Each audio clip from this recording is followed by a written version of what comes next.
আসসালামু আলাইকুম এভরিওয়ান, সবাই কেমন আছেন? আজকে চলে এসেছি আরেকটি ভিডিও নিয়ে। আর আজকের ভিডিওতে আমি সকল টিপস সহ পারফেক্ট মিষ্টি দইয়ের রেসিপি দেখিয়ে দিব আপনাদেরকে।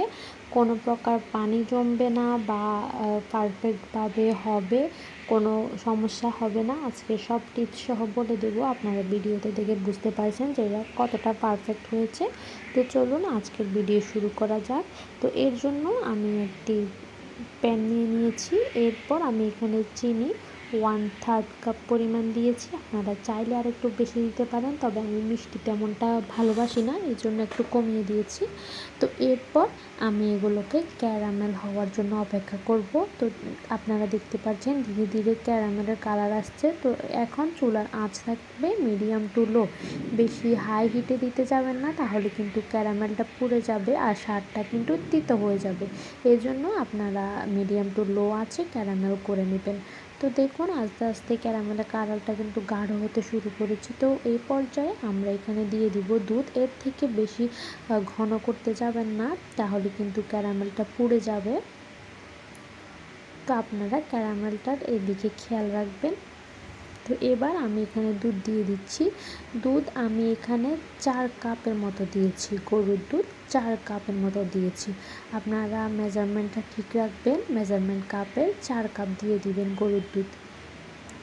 তো দেওয়ার পর আমি এগুলোকে নেড়ে নেড়ে, ক্যারামেলটা একটু শক্ত হয়ে আসবে দুধ দেওয়ার সময়, তবে নেড়ে নেড়ে যত একটু জাল করলে কিন্তু ক্যারামেলটা গলে যাবে।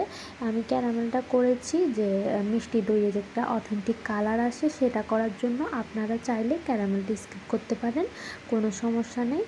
তো এরপর আমরা অনবরত নাড়তে থাকবো, এমনভাবে নাড়বেন যাতে দুধের উপর সর না পড়ে। সর পড়লে কিন্তু দধিটা ভালো হবে না। তো এই জন্য আপনারা কী করবেন, অনবরত একটি চামচের সাহায্যে নেড়ে নেড়ে এটিকে ঘন করে নেবেন, দুধের মিশ্রণটিকে। তো আমি কিন্তু দুধ দিয়েছি 4 কাপ, তো এটিকে আমি ঘন করে দুধ করে নেব হচ্ছে 2 কাপ। আমি 2 কাপ কমিয়ে নেব জাল দিয়ে। তো একটি চামচ বা হুইস্কের সাহায্যে আপনারা ভালো করে নেড়ে নেড়ে 4 কাপ দুধকে 2 কাপ করে নেবেন। তা আপনারা দেখে বুঝতে পারছেন যে আমি কিভাবে করছি। তো যখন এরকম 2 কাপে হয়ে যাবে, তখন দেখবেন দুধটা ঘন হয়ে এসেছে। তখন আপনারা চুলা থেকে দুধটা নামিয়ে অনবরত নেড়ে নেড়ে এটাকে কুসুম গরম পর্যায়ে নিয়ে আসবেন। বেশি গরমও না, বেশি ঠান্ডাও না। বেশি গরম পর্যায়ে দধি দিতে গেলে কিন্তু আপনাদের দুধটা ফেটে যেতে পারে। এই জন্য কুসুম গরম পর্যায়ে, মানে আমি যে একটা আঙুল দিয়েছি, আঙুলটা যদি 5-6 সেকেন্ডের মতো সহনীয় ক্ষমতা থাকে, তখন এই দধিটা দিবেন।